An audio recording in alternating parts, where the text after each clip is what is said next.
అధ్యక్ష, ఈ సభలో ఉపసభాపతిగా ఏకగ్రీవంగా మీరు ఎన్నికైనందుకు ముందుగా మీకు మనస్ఫూర్తిగా అభినందనలు తెలియజేస్తున్నాం అధ్యక్ష.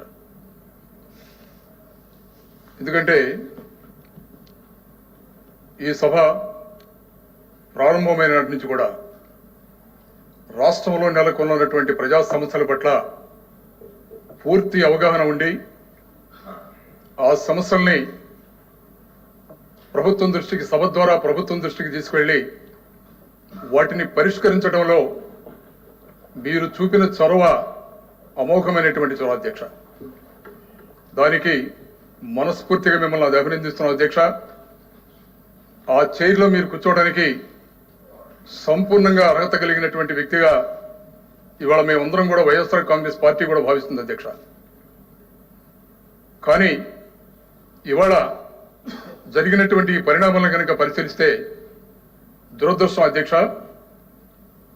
సభా సాంప్రదాయాల్ని గౌరవించకుండా సభాపతి, ఉపసభాపతి ఆ చైర్లో కూర్చునే సందర్భం వచ్చినప్పుడు తోడ్కొని వెళ్లి ఆహ్వానించి ఆ చైర్లో కూర్చోబెట్టడం అనేది సభా సాంప్రదాయం, పాలకవర్గం, ప్రతిపక్షానికి. కానీ ఇవాళ పాలకవర్గం చేయవలసినటువంటి పనిని ప్రతిపక్షంగా మేం చేస్తున్నాం అధ్యక్ష. పాలకపక్షం సగర్వంగా సభా సంప్రదాయాన్ని గౌరవిస్తూ మిమ్మల్ని అక్కడికి తోడ్కెళ్లి కూర్చోబెట్టవలసినటువంటి బాధ్యత వాళ్ళ మీద ఉంది అధ్యక్ష. ఆ పని వాళ్ళు చేయలేని పరిస్థితి ఇవాళ. ప్రతిపక్షం మేము చొరవ తీసుకుని వస్తున్నా కూడా పాలకపక్ష సభ్యులు సభలో లేకుండా బయటికి వెళ్ళిపోవడం అనేది సభా సంప్రదాయాలు ఏమాత్రం వాళ్ళు గౌరవిస్తున్నారో దీన్ని బట్టి అర్థమవుతుంది అధ్యక్ష. ఒకటి మాత్రం సభ ద్వారా మీ దృష్టికి తీసుకొస్తున్నాం అధ్యక్ష. రాష్ట్రంలో అనేకమైనటువంటి సమస్యలు ఉన్నాయి. రైతాంగానికి, మహిళలకి, విద్యార్థులకి, నిరుద్యోగులకి, ఉద్యోగస్తులకి ఎన్నో సమస్యలు ఉన్నాయి అధ్యక్ష. రాష్ట్ర వ్యాప్తంగా ఈ ప్రభుత్వం అధికారంలోకి వచ్చినటువంటి గత దాదాపు 2.5 సంవత్సరాలలో అనేక సమస్యల్ని ఈ సభ ద్వారా మీ ద్వారా ప్రభుత్వం దృష్టికి తీసుకొచ్చి వాటికి పరిష్కార మార్గాలు వెతకాలన్నటువంటి ప్రయత్నం మేము చేస్తూనే ఉన్నాం. కానీ ఎక్కడ, ఏ సందర్భంలో కూడా పాలకపక్షం సహకరించినటువంటి పరిస్థితి ఎక్కడా లేదు. మిమ్మల్ని కోరుతున్నాం అధ్యక్ష, రాష్ట్ర ప్రజల మనోభావాల్ని, రాష్ట్ర ప్రజల ఆలోచన విధానాల్ని గౌరవించి ఈ సభ నడపవలసినటువంటి బాధ్యత మనందరి మీద ఉంది అధ్యక్ష.